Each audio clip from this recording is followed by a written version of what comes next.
चलो फिर लाइव जी। सर, प्रदेश में एक नया बवाल अब शुरू हो गया है।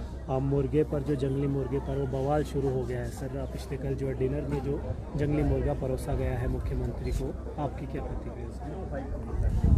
एक और बार हिमाचल प्रदेश देश में चर्चा का विषय बन गया है।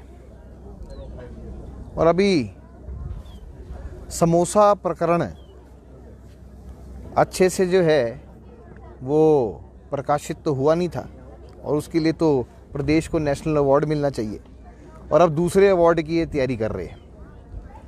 और जो सोशल मीडिया पे ये पूरा का पूरा जंगली मुर्गा प्रकरण वायरल हुआ, उससे साफ दिखता है कि हिमाचल प्रदेश की सरकार की क्या गंभीरता है।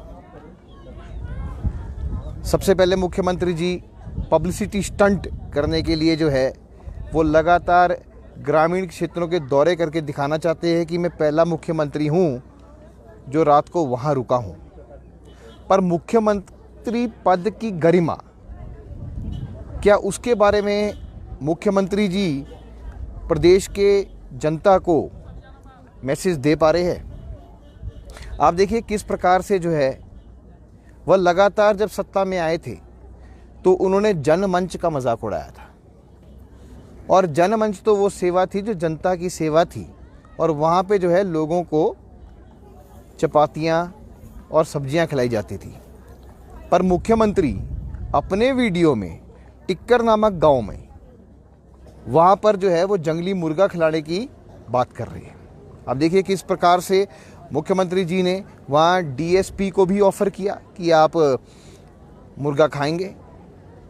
उसके बाद धनीराम शांडिल जी उनके साथ बैठे थे, उनको बोले जंगली मुर्गा खाइए, और उसके बाद बोले खिमटा जी आप तो खा ही लीजिए, आप तो खाते ही होंगे। तो इस प्रकार का जो वीडियो वायरल हुआ है उससे हिमाचल प्रदेश के मुख्यमंत्री पद की क्या गरिमा रही है और उसके ऊपर क्या चर्चा पूरे हिमाचल प्रदेश में आज की डेट में हो रही है। एक बार फिर हिमाचल प्रदेश जो है वो चर्चा का विषय बन गया है, और वो भी मजाक और हंसी का पात्र बन के रह गया है। ऐसे प्रकरण जो है वो शर्मसार है।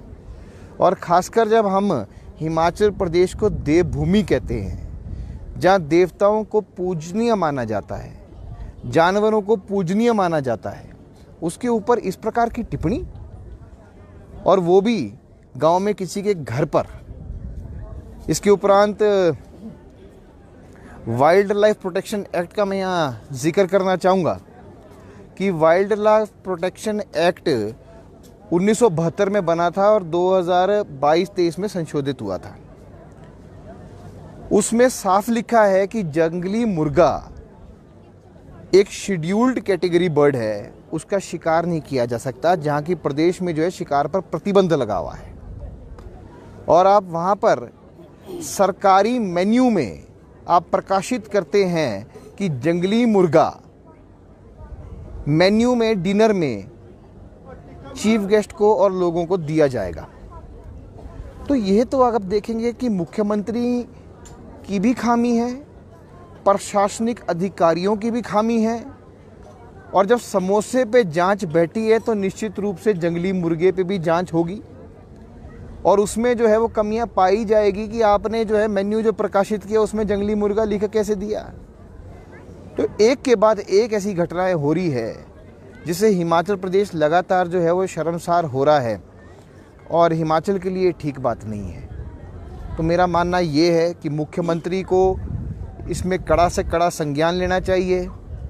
अपने आप नहीं तो साथ गए लोग जो है वो जनता से माफ़ी मांगे कि इस प्रकार की जो है वारदात वहाँ पर हुई है वो ठीक नहीं है, क्योंकि जनता जो है वो जनार्दन है, उनसे माफ़ी तो आपको मांगने में कोई आपको हिचकिचाहट नहीं होनी चाहिए।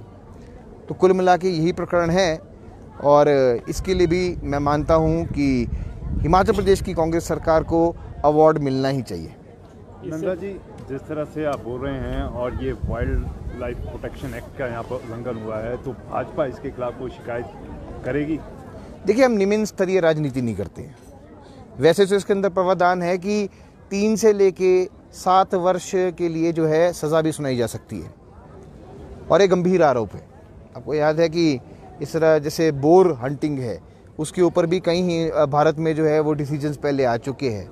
पर अगर इस चीज़ की तरह की चीज़ें जो सामने आती है और मुख्यमंत्री उसके अंदर इन्वॉल्व है, तो हम निम्न स्तरीय राजनीति नहीं करेंगे, पर हम एक विपक्ष होने का जो है वो पूरा का पूरा जो है अपना कर्तव्य निभाएंगे।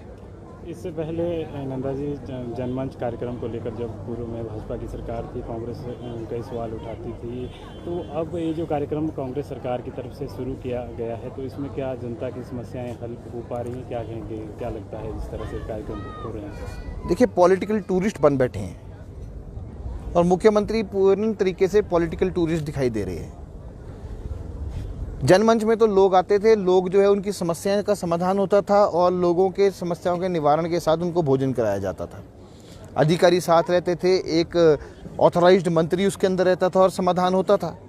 पर यहाँ तो ऐसा लगता है पिकनिक के लिए जा रहे हैं, आप घूम फिर रहे हैं, लोगों से मिल रहे हैं, आप सिर्फ पब्लिसिटी स्टंट कर रहे हैं। एक भी ऐसी समस्या नहीं है जिसका निवारण उन्होंने किया होगा। आज भी आप मुख्यमंत्री सेवा संकल्प लाइन जो है 1100, उसका उपयोग कर रहे हैं कि आप जनता से जुड़ने का प्रयास कर रहे हैं, तो वो पूर्व मुख्यमंत्री श्री जयराम ठाकुर जी की देन है। आपने कुछ नहीं किया है, आप केवल मात्र सैर सपाटे के लिए आए हैं, झूठ बोलने के लिए आए हैं और जनता को गुमराह करने के लिए आए हैं। और इस प्रकार की चीज़ें जो है वो लगातार भारतीय जनता पार्टी के आरोपों के ऊपर मोहर लगा के उसको सत्यापित कर रही है।